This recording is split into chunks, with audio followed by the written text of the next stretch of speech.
Let me be the first and probably last to wish you a very happy Financial Independence Awareness Day today. I don't know who comes up with this stuff, but there you have it. Are you aware of what financial independence is? If so, we are kindred spirits. If not, we might still be kindred spirits, but let me shed a little bit of awareness in your direction. Financial independence is quite simply when your assets generate enough passive income that you can live for the rest of your life off of it and never have to work again.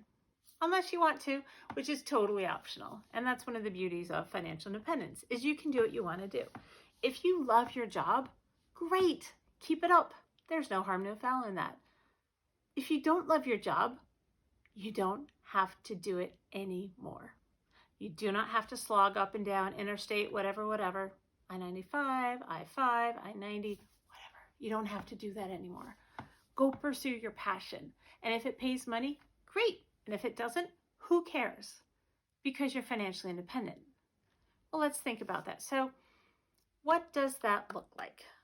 To me, it's simple on the surface, but it takes a lot of soul searching to actually come up with the answers. So first thing you need to do is you need to think about, what is your desired lifestyle? Engineer your life. What's it going to be? Are you a jam in the backyard with friends kind of a person? Or are you more a travel the world in a luxury yacht and stop in every port on every coastal nation? Whatever it is, that's awesome. You do you. Whatever it is also comes with a price tag that varies wildly. So think about, what is that lifestyle that would just be the end all be all for you? And who else is on that ride with you? Are you going to have to support anyone? For instance, I still have 3 kids, none of which is in high school yet. So I've got several more years with kids on the payroll, and then there's likely to be college and probably some weddings and who knows what. So, do you have kids? Do you have older parents, families? Like, who are you going to need to support? Who needs to be covered by this passive income?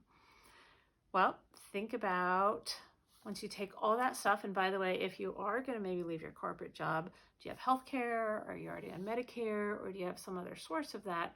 Or do you need to take that into account too? So don't forget some of the little hidden things. But anyway, once you figure out what that desired lifestyle is, put a price tag on it. Let's take something somewhat middle of the road modest maybe, and say you've decided you want a $100,000 post-tax lifestyle. Cool. Well, that means you're going to need roughly, and that's post-tax by the way, that means you're probably going to need somewhere between $2.5 to $3.5 million of assets. And that totally depends on what your taxation situation is.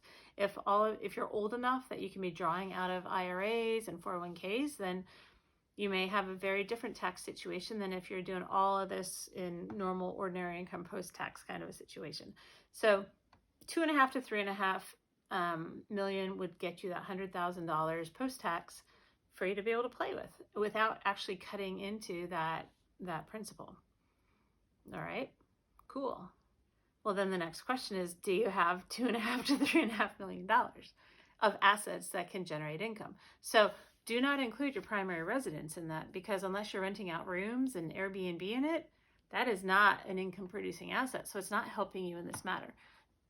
Having said that, if you decide you're going to sell your McMansion and go get a tiny house, then all of a sudden that money does become a very different player in this whole scene. So do not include your primary residence, whatever it may be. If you sell your primary residence, it is no longer your primary residence, in which case then you can include whatever money you don't need for your new primary residence, if you followed that. Point being, your house is not generating you income most of the time. Anyway, if you do not have that $2.5 to $3.5 million, then the question is, what will it take for you to get there? How many more years do you need to earn at your current either earning or earning trajectory? Do you need to ask for a raise, or maybe trade in for a different job or get a side hustle to earn more income? Well, maybe not. If you can or cannot do that, then you also need to think about, can you save more? Now, that may be because you spend less, and it may be because you earn more but spend the same, or maybe you earn more and spend less, so you're getting extra savings in there. But the thing is you have to be saving more money, because that is how you buy the seeds of the money tree that then you plant and nurture. And then the money tree grows and it gives you the fruit. If you eat all the seeds, you won't have any money trees. So you must be saving and investing earlier on, and that's going to help you get to your asset target, whatever that target might be. So it's all very simple. You just have to have enough assets to produce the income that you want. And if you don't have the assets, then just go earn more and save more and spend less. Sounds easy, right? But the point is it is very doable. If this is important to you, to be able to not work, or to work at things that you care about that may or may not produce the income that you're accustomed to, then that's how you do it. It's that simple.